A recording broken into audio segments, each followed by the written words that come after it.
Aisha Glover is Vice President of Urban Innovation at Audible, where she develops innovative solutions to exemplify what a company can mean beyond what it does.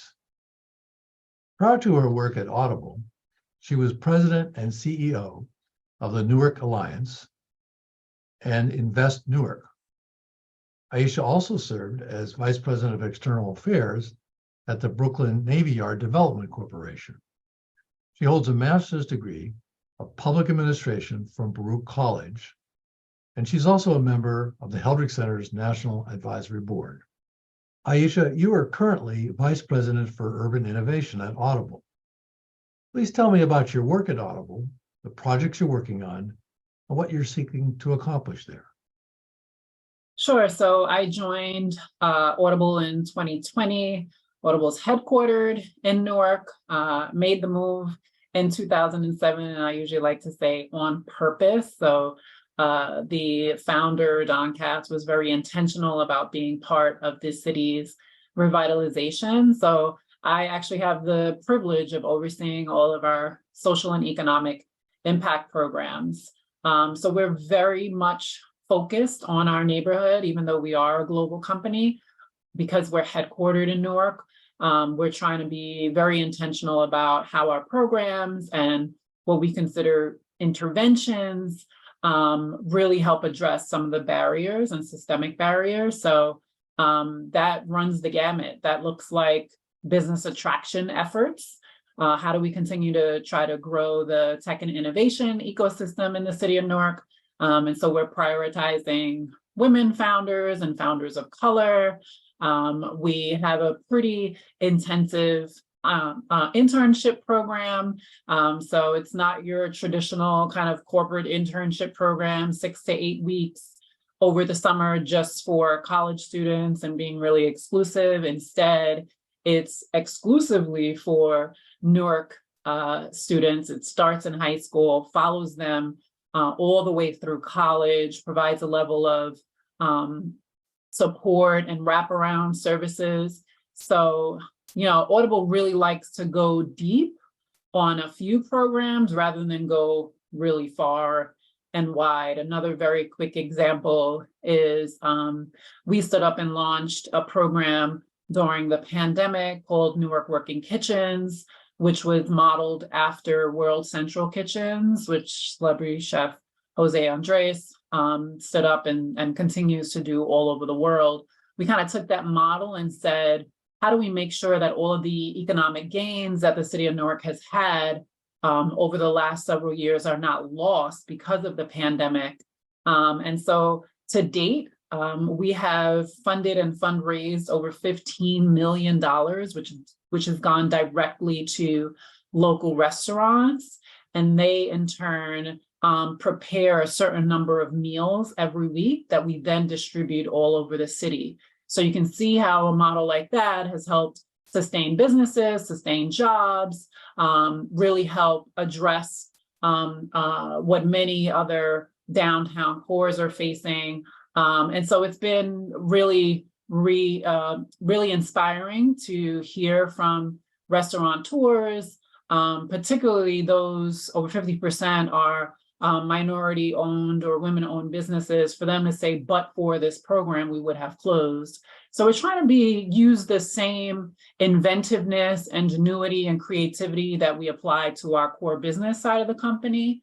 And we do that and we apply that same lens as we think about, our social and economic impact in Newark. What has been your greatest achievement in your career so far, and what or who helped you to succeed? So it's kind of hard to think about a greatest achievement. I almost feel like the greatest achievement is yet to come. There are things that I reflect upon that I think were contributing factors for me to be quote unquote successful.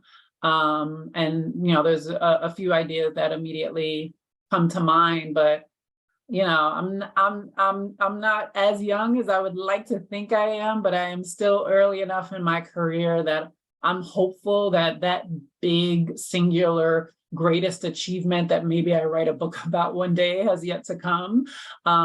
But just in terms of what comes to mind, I had the privilege of opening the Brooklyn Navy Yard Center at Building 92 in 2011. And it was the first public point of entry for the Brooklyn Navy Yard, a 300-acre industrial park in Brooklyn that was really closed off to the community. So we opened it with a museum, an exhibition center, an employment center, and really tried to close the gap between this industrial park and the community that surrounded it, and said, come here to learn, to explore, to understand our history, and to see your place in that history. And so that was a particularly proud moment for me. And then since I've been in Newark, I guess I would point to two things that stand out. One is I had the privilege of leading the city's bid to bring Amazon for their second headquarters, and that was in 2018. And I think the greatest part of that was really just all the collaboration and how much everyone was kind of all in.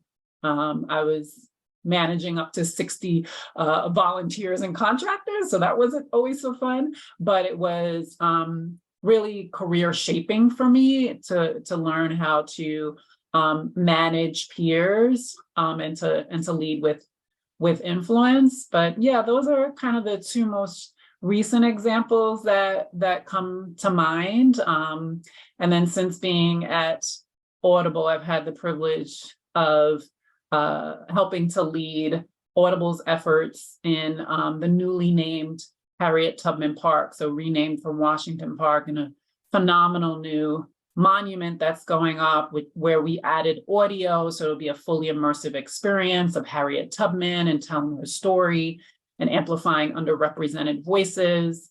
And so it was just a crazy idea of mine, like, let's add audio to what the city is already doing.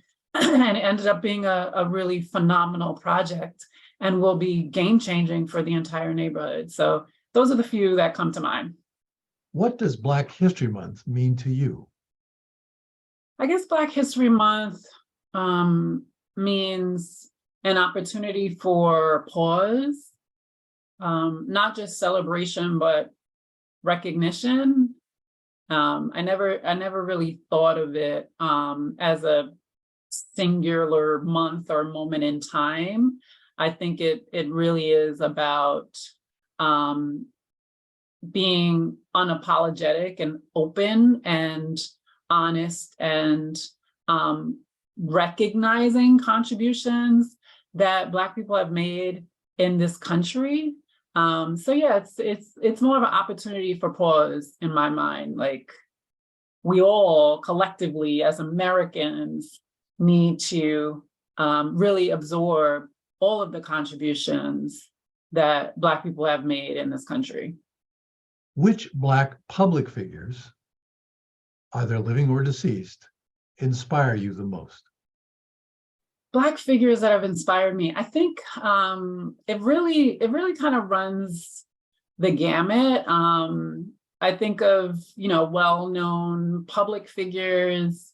I think of Michelle Obama, just given her grace and her servant leadership, and really staying singularly focused.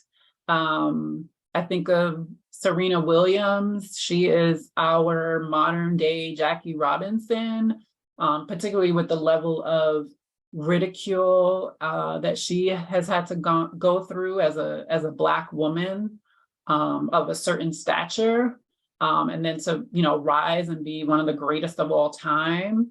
I think of Shirley Chisholm, on Boss, who broke barriers. And then also I kind of just think about, I have a few mentees. And so I think about like some of those unsung heroes, lesser known, where I see their brilliance and their excellence. And I know one day somebody's going to be quoting them and saying, she's dope. She changed my life. And she broke barriers. So yeah, I think there's just so much brilliance and excellence in our community that there's so many examples. What can people do to celebrate Black History Month? I think people can just learn your history, American history, world history, science, social studies, medicine. You have to really be proactive in learning and exploring, especially this day and age, as it really becomes harder and harder to learn through traditional methods.